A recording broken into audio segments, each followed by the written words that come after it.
guys, welcome back to my channel, and if you're new here, welcome. My name is Brittany and I am the founder of Arctic Fox Press. Now in today's video, I'm going to share with you my editing process, which is quite involved, but there is a reason behind every step that I do. Now for each editing cycle, I'm calling it a round, like I'm getting in a fighting match with words. So let's get into the video. So round one is the developmental edit stage, and this is where I read through my finished manuscript and I look for things like plot holes, redundancies. This is where I will delete any chapters or any paragraphs. This is also where I'll bridge two chapters together should it make more sense. I'll also change character images, character names, names of towns, cities, the worlds that I'm building. This is where all of that changes. Now this stage takes the longest and it almost feels like you're rewriting the entire story, and in some ways you are. So when it comes down to specific chapters, like for instance in this current manuscript that I've just written, I have deleted 3 chapters, I have re-edited 4 chapters, and so that in itself felt like a complete rewrite.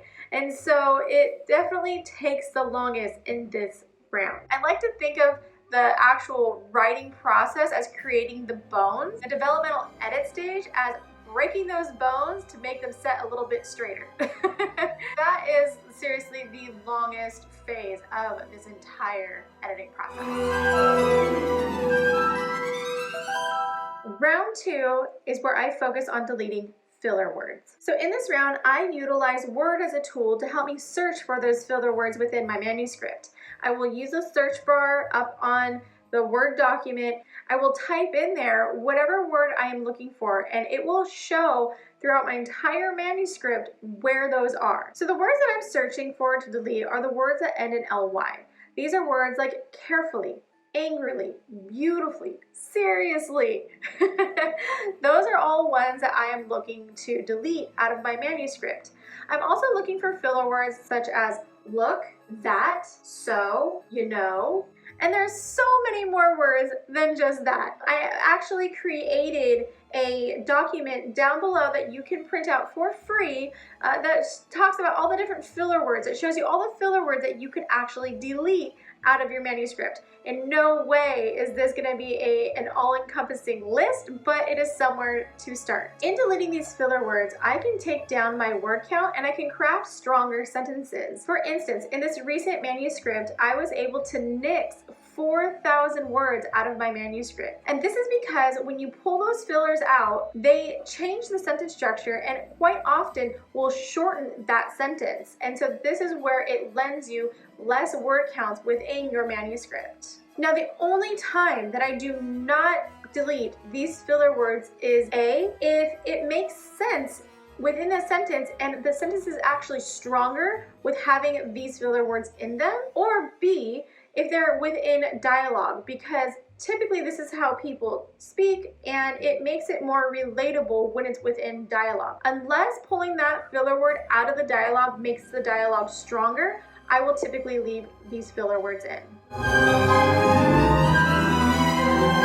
In this round, I'm going to focus on flow and line edits. Now, I want to see how the story flows, especially after the edits from the first 2 rounds. I will look at pacing and whether or not the story is going to slow in some parts or if it's going too fast without a proper transition. I'll also look at how the story reads.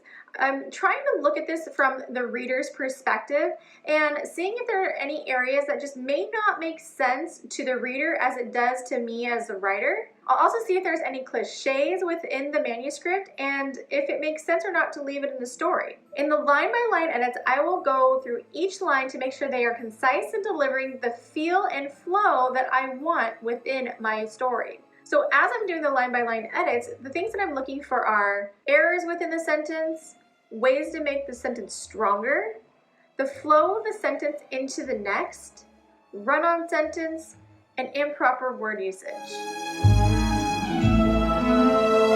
Round 4 is my pro writing aid edits, and this is where the fun begins. So what I'll do is I will upload my manuscript into the Pro Writing Aid program, and this is where the program is going to start looking through my manuscript and finding any grammar mistakes. It's also going to look at style, and then it's going to turn around and make suggestions for my manuscript where I can go ahead and edit should I see fit. Now, I saved Pro Writing Aid for my 4th stage or my 4th round edits because after the first 3 edits that I have done, I have used my eyes and my brain only. And so having Pro Writing Aid is like having an extra set of eyes to show me what grammar mistakes I've made. It lets me see any style ideas that I may not have thought of, or if my style is different from one, say, chapter or beginning of the story to the next. Now it's going to show me things that I have missed or didn't even know about that I missed. This is just a great addition to the editing process, and it is one tool that I use to polish up my manuscript as much as possible before it gets into my beta reader's hands. Round number 5 is edit out loud edits. Moving on from Pro Writing Aid, I will upload my manuscript into Edit Out Loud. Now, this is a program that will read back your story, so it's almost like listening to your book or your manuscript as an audio book. Now, the great thing about that is that you can just take that anywhere. You can go walking while listening to your manuscript, doing the house chores, going out to lunch by yourself, I do it, so so you can listen to your story anywhere you're at. The great thing about that is that you are listening to your manuscript in a different context, so things are going to start jumping out at you that need to be fixed. Now, the great thing about Edit Out Loud is you can stop that audio exactly where it's at, make your notes where you need to make those edits within your manuscript so that when you come back to where you originally have your manuscript written, you can make those changes. For me, I use, like I said, a Word document, so I would just make those notes within Edit Out Loud, come back into Word when I get home from wherever I'm at and make those changes in there. Well, this step sounds completely unnecessary.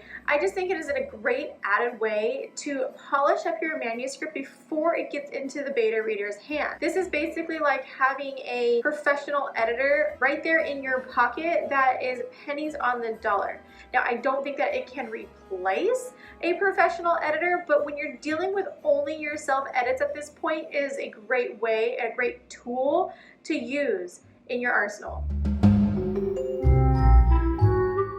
Round number 6 is the beta reader edits. So this is what's going to happen after I get all of the feedback that I need from my beta readers. Now what I'll do is I'll look at every beta reader's feedback and I will compare them to the others, and I will see if I can find common elements that are across all boards in some various way, shape, or form, and know that because that is something that is across all lines, I need to fix that. And so I'll go back in and fix those. What I'll also do is for each beta reader, I'm going to see if there's anything serious that has been brought up to my attention that needs to be fixed, and I'll make sure to also make those changes. Finally, after those 6 rounds of self-edits, we are now at the professional editor's stage. Now, those 6 rounds were to prepare the manuscript to get into the professional editor's hands.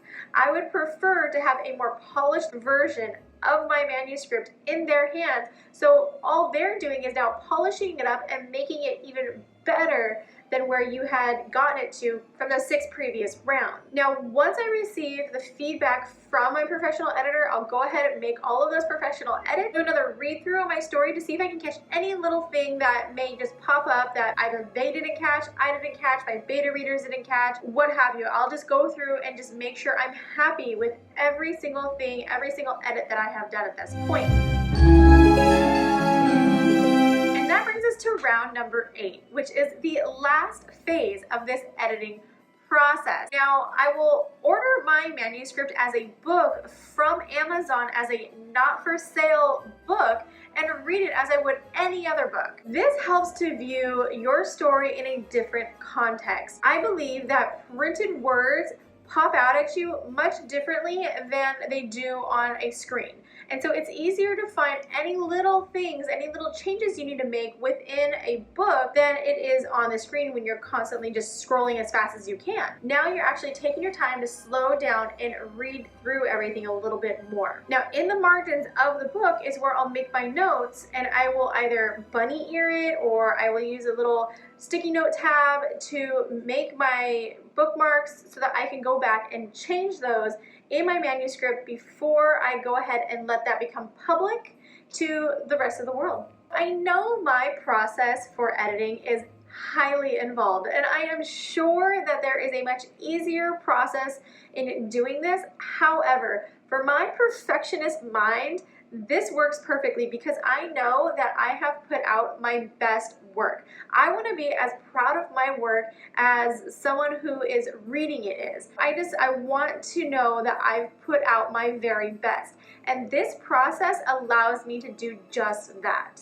It may not work for everybody, but it works for me. So that is my editing process. And that's all I have for you guys today. Thank you so much for watching. I really appreciate your time. Please subscribe if you'd like to see more videos. I upload every Wednesday. Please like this video and share because it really helps to support my channel. And don't forget to hit that bell to get notified every Wednesday when I do upload new videos. All right, thank you guys so much, and I will see you next week. Peace.